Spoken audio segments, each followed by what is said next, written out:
And Peter is having another of its many stunning weather days today. Good afternoon. Good afternoon. Of course it is. Yep, it's absolutely beautiful. So I hear, and it was too yesterday. So. And the day before too, yeah. In fact, an endless stream of days stretching back into winter. Yep. Now, you're a born and bred Wellingtonian, though, so you're biased. Yep. Of course. Why do you like living there?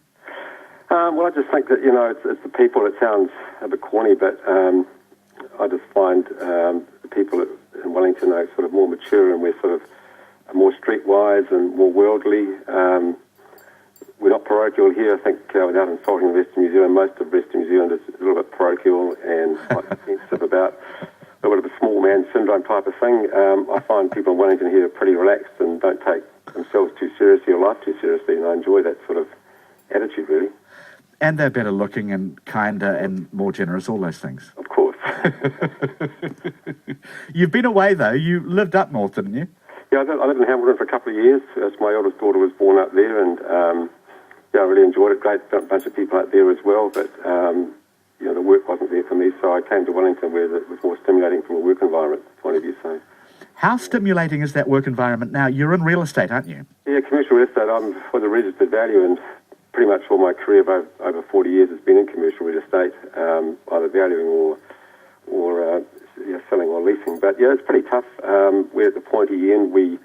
Last week it was incredibly quiet, and this week it's picked up, and it hasn't gone gangbusters, but it's changed. And only one reason for that is that we're nervous in the market that a national government wouldn't get back in, and it's tough. There's no doubt about it. We hear from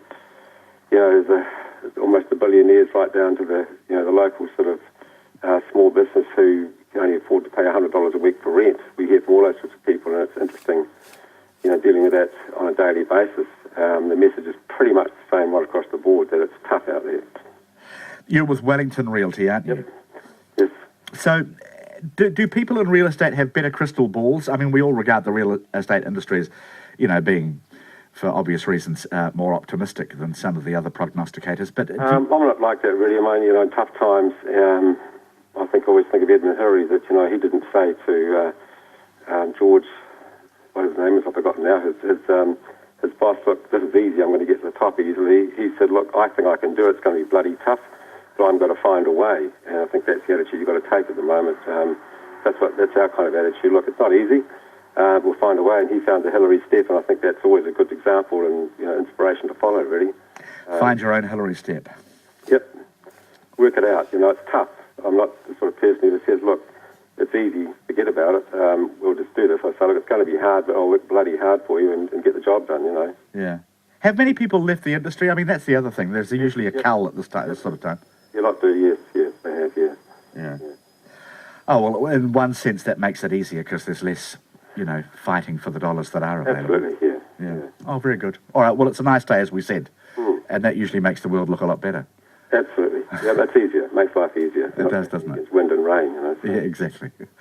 All right, so the best song ever written to further improve your mood. What is it, please? I Want to Hold Your Hand by the Beatles. Probably before your time. So the reason... No, definitely not before my time. Okay. I'm over 60, so... All right, so the reason for this song, then?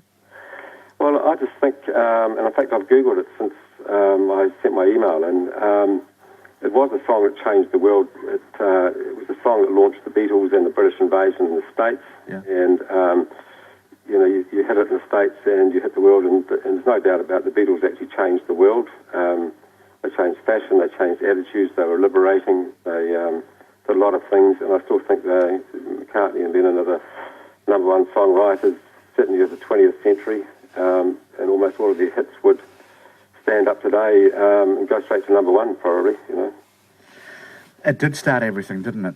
And as you say, that huge musical and cultural change. Yeah. And that whole generation changed with them, didn't it? And this was you're right, this was the first big one in America, wasn't it?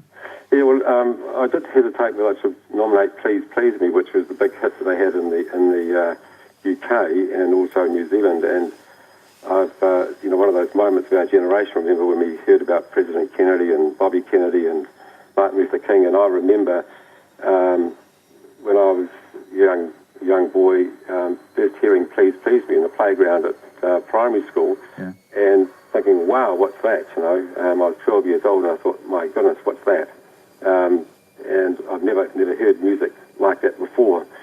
But I Want to Hold Your Hand was the one that actually, there was a young girl in the States who rang up the radio station and said, can she request it? And nobody's ever heard of the Beatles, and other people rang up and asked for it again and again and again, and the rest is history, you know. So.